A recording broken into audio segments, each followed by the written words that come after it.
Jangan lupa untuk subscribe dan nyalakan lonceng notifikasinya.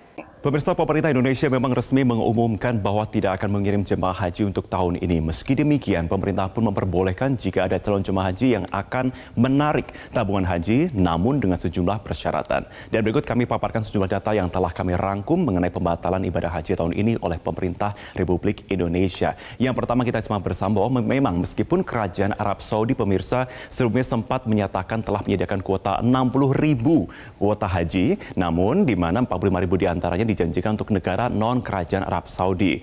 Namun ternyata belum ada komunikasi lebih lanjut dengan pemerintah Republik Indonesia untuk pelaksanaan ibadah haji dari Indonesia. Dan faktanya Indonesia ternyata masih masuk dalam 9 negara yang belum diizinkan masuk ke kerajaan Arab Saudi. Dan kita simak tuh kuota haji Indonesia pada tahun ataupun 5 tahun terakhir ini ya. Kalau kita melihat yang pertama pada tahun 2017 memang kuotanya adalah 221.000. Kemudian sama dengan tahun 2018, sama juga dengan tahun 2019. Namun pada tahun 2020 dan 2021 dikarenakan memang adanya pandemi, maka Indonesia di sini tercatat hanya 13 jemaah haji ekspatriat saja, sementara tahun 2021 dan juga sejumlah calon jemaah pada tahun 2020 pun saat ini belum diperkenalkan untuk berangkat ibadah haji karena kan memang alasan utamanya karena pandemi COVID-19 yang masih melanda Indonesia dan juga keputusan Arab Saudi yang belum membuka pintu untuk calon jemaah haji dari Indonesia. Dan selanjutnya, meskipun tahun ini Indonesia belum memberangkatkan calon haji untuk ibadah di Tanah Suci, namun sudah ada pelunasan yang dilakukan oleh sejumlah calon haji di kurun 2 tahun terakhir. Di antaranya pada tahun 2020 dan tahun 2021. Yang pertama 2020 tercatat ada 198.765 orang calon haji reguler dan pada tahun 2021 sudah ada 149.000 orang calon haji reguler yang melunasi ataupun melakukan pelunasan pada biaya penyelenggara ibadah haji. Selanjutnya kita simak lagi pemirsa. Para calon jemaah haji pun dapat memiliki opsi saat ini untuk tetap terdaftar atau membatalkan ibadah haji. Di antaranya yang pertama, jemaah yang batal berangkat dapat mengambil pelunasan BIPIH yang telah dibayarkan. Dan jemaah pun tidak kehilangan status sebagai calon jemaah haji tahun 2022 ataupun pada kloter selanjutnya pada tahun depan, di mana ini pun juga masih tergantung dari situasi yang dikatakan oleh pemerintah, apakah pandemi sudah meredah, satu, kedua, ataukah dari kerajaan Arab Saudi pun sudah memperbolehkan Indonesia untuk melakukan perjalanan menuju ke kerajaan Arab Saudi. Kemudian pemirsa, bagaimana dengan prosedur pengambilan dana haji bagi yang tidak jadi berangkat? Yang pertama, pengajuan permohonan pengembalian setoran pelunasan BIPIH secara tertulis kepada Kepala Kemenak Kabupaten Kota tempat mendaftar haji. Nah, pengajuan ini memang dapat dikatakan dilakukan. Persyaratannya adalah hal yang harus dibawa oleh calon jemaah haji adalah pertama, bukti asli setoran lunas BIPIH yang dikeluarkan oleh baik penerima setoran atau bank penerima setoran. Kemudian fotokopi dan buku tabungan asli, kemudian fotokopi dan KTP asli, nomor telepon yang dapat dihubungi dan aktif. Kedua adalah verifikasi dan validasi data oleh kantor Kemenak Kabupaten Kota. Dan ketiga adalah pengajuan pembatalan setoran oleh kantor Kemenak Kabupaten Kota kepada Direktur Pelayanan Haji Dalam Negeri.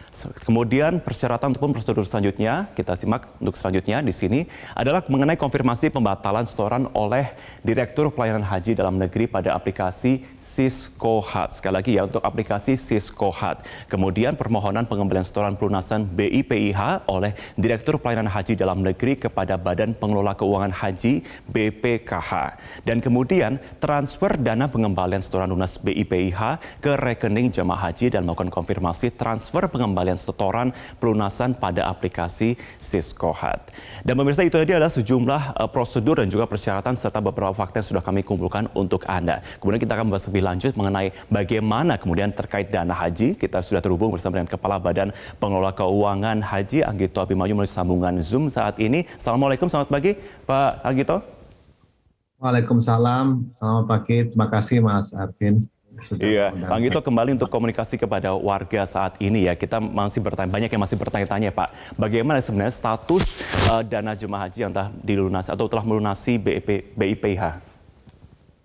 Terima kasih Mas Vin. Jadi untuk para pendengar sekalian yang berada di rumah, yang khusus para calon jemaah haji yang batal berangkat, mohon kiranya untuk dipahami bahwa keputusan pemerintah itu sudah ada dalam KMA 660 atau Keputusan Menteri Agama. Mohon maaf saya. Silakan lanjutkan, Pak. Dan ya, silakan, apakah suara saya terdengar? Terdengar dengan jelas, silakan. Baik, jadi tindak lanjut dari KMA 660 2021 tersebut itu adalah bahwa jamaah tentu punya opsi ya, pilihan.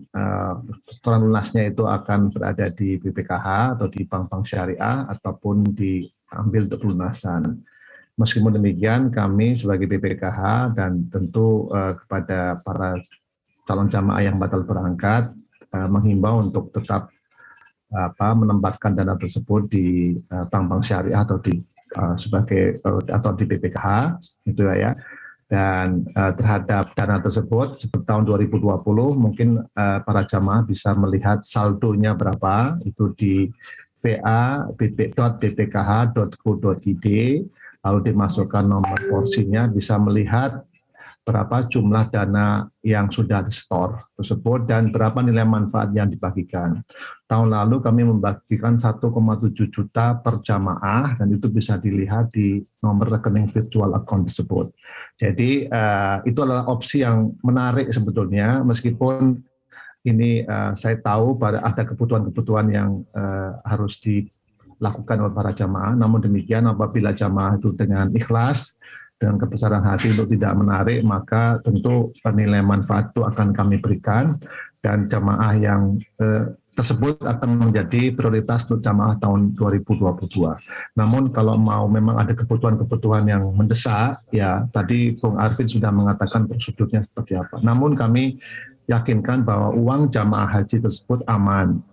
Tidak ada kewajiban kita ke luar negeri yang belum kita bayar, dan uang itu kami kelola dengan profesional, dengan amanah, dan tidak ada penggunaan dana yang tidak sesuai dengan ketentuan. Demikian, Arvin, terima kasih. Baik, Pak Anggito, pertanyaan besar dari masyarakat hingga saat ini adalah apakah penarikan uang pelunasan itu menghilangkan atau tidak menghilangkan hak jemaah untuk berangkat pada musim haji berikutnya. Cuma kita akan bahasnya usai jeda. Pemirsa tetap bersama kami di Metro Pagi Prime Time.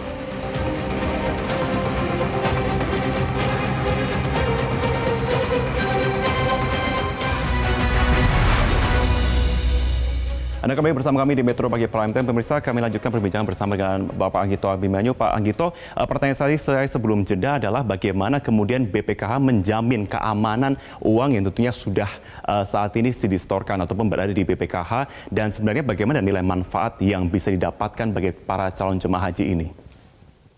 Ya, terima kasih ya. Pertanyaannya sangat bagus. Jadi uang itu alhamdulillah aman ya. Semuanya bisa dilihat di rekening virtual masing-masing jamaah. Tadi saya sudah sebutkan, mohon kalau ingin melihat uangnya di mana, itu bisa dilihat di situs kami, website kami, mungkin bisa diketik ya va.bpkh.go.id. Itu nanti dimasukkan nomor setoran awalnya, lalu akan ketemu nomor virtual account-nya dan akan diketahui berapa saldonya. Jadi, dan itu di banknya di mana, identitasnya juga semua sudah ada. Jadi bisa dilihat, alhamdulillah sih semua dananya aman, tidak ada penggunaan yang tidak sesuai ketentuan, dan tidak ada hutang dengan pemerintah Kerajaan Arab Saudi. Yaitu kami tegaskan. Yang kedua, pertanyaan Anda adalah, apakah uang tersebut itu mendapat nilai manfaat? Ya, kami sudah menyampaikan bahwa tahun lalu saja ketika pembatalan 2020, kami memberikan nilai manfaat, mungkin bisa dilihat, dicek di nomor virtual account atau di rekening virtualnya, jumlahnya adalah 1,7 juta rupiah. Ya, jadi itu dalam bentuk virtual account yang Anda bisa lihat sehingga saldonya sudah naik. Sejak 2018 kami memberikan alokasi untuk alokasi nilai manfaat 2018, 2019 dan 2020. 2020 karena qadarullah ada pembatalan, maka jumlahnya itu lebih besar daripada sebelumnya yang dialokasikan. Nah, 2021 itu kami juga akan memberikan kebijakan yang serupa. Jadi mudah-mudahan para jamaah tidak perlu risau, tidak perlu bimbang untuk menarik dananya. Lebih baik dana itu tetap di bank-bank syariah yang ditunjuk oleh BPKH. Tahun depan insya Allah mohon doanya kita bisa berangkat bersama-sama tahun 2022 dan tidak perlu lagi melakukan pelunasan. kecuali memang ada kebutuhan yang mendesak. Demikian. Oke, terakhir Pak Anggito, kami minta Pak Anggito untuk bisa meyakinkan kepada para calon jemaah haji yang saat ini mungkin menyaksikan kita saat ini ya, untuk benar-benar memang mengambil keputusan yang terbaik. Karena memang kita lihat bersama ibadah haji adalah satu hal yang tentunya sangat diharapkan untuk semua orang bisa berangkat ke tanah suci. Tetapi bisa tuh diyakinkan bahwa pilihlah pilihan yang paling tepat saat ini dan tidak termakan oleh emosi belaka karena memang tidak diberangkatkan pada tahun ini. Apa keputusan yang harus diambil dari para calon jemaah haji ini? Silakan Pak Anggito. Ya, tadi Anda sudah mengatakan dengan benar bahwa memang keputusan sudah diambil karena dua alasan. Satu alasan keamanan, kesehatan, dan dua adalah karena memang belum ada keputusan mengenai kuota sampai sekarang, padahal persiapan itu membutuhkan waktu. Yang kedua, saran saya ya kita ikhlas menerima dan kita sudah membayar setoran lunas, ya niatkan saja untuk berhaji, uangnya aman dan kami memberikan nilai manfaat. Kalau ada keperluan mendesak silahkan itu dipertimbangkan, tapi kalau tidak ada keperluan mendesak lebih baik uangnya itu tidak ditarik supaya tetap mendapatkan nilai manfaat. Kami sudah menyampaikan sekali lagi, mohon kalau mau melihat berapa saldonya itu bisa dilihat di rekening virtual masing-masing. Kami punya website www.bpkh.go.id. Silakan kalau ada pertanyaan pada admin kami dan atau langsung menghubungi saya sendiri, silakan nanti kami akan sampaikan berapa saldonya dan berapa kira-kira atau kebijakan apa yang akan kami lakukan untuk menjaga uang tersebut aman dan memberikan nilai manfaat seperti yang dilakukan kami pada tahun 2020. Demikian. Baik, terima kasih sudah bergabung bersama kami dalam Metro Pagi Prime Time, Kepala Badan Pengelola Keuangan Haji Anggito Abimanyu. Selamat pagi, Pak Anggito. Terima kasih sudah bergabung bersama kami. Baik, kami akan kembali usai jeda Headline News pukul 6 waktu Indonesia Bagian Barat. Pemirsa tetaplah bersama kami di Metro Pagi Prime Time.